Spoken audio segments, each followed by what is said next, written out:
parole à l'excellent Boris Jamet-Fournier. Merci beaucoup, Monsieur le maire.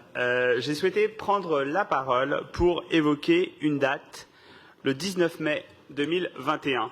Ce jour, tout le monde ne s'en souvient pas, mais certaines et certains ont ressenti comme une libération ce jour-là, car il s'agissait de la réouverture des cinémas après de longs mois, de très longs mois, sans accès possible aux salles obscures. Alors, le 19 mai 2021, ce fut un soulagement pour les cinéphiles, et Paris, ville cinéphile dans un pays cinéphile, en sait quelque chose.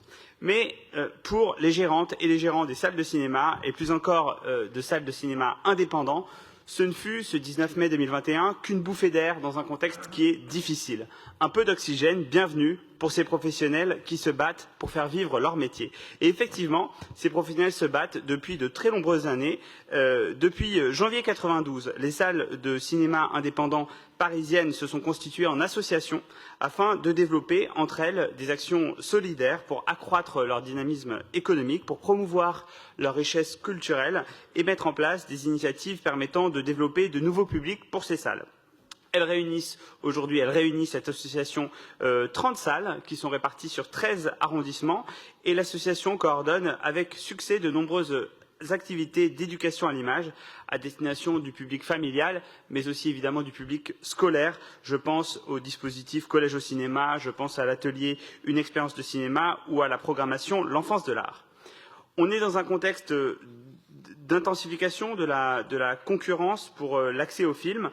Les salles de cinéma indépendantes parisiennes réagissent, ont pris conscience de la nécessité de renforcer leurs actions de réseau et de mutualisation de leur programmation. Et donc, depuis 2016, l'association a mis en place un certain nombre d'actions qui s'inscrivent dans ce sens. Je pense à leur site internet, cip-paris.fr. Je pense au tarif unique pour les moins de 15 ans. Je pense à la carte d'abonnement qui est la leur et surtout aussi à la manifestation avant-première qui permet de valoriser la pluralité des cinémas de quartier en mettant en avant leur spécificité et leur identité auprès du grand public. Il se trouve que cette année, la manifestation avant-première vient de se tenir, c'était du 4 jusqu'à aujourd'hui. Elle a proposé une semaine d'avant-première dans toutes les salles du réseau, du Luxor au Lumineur Hôtel de Ville dans le 4e, que j'ai toujours beaucoup de plaisir à citer.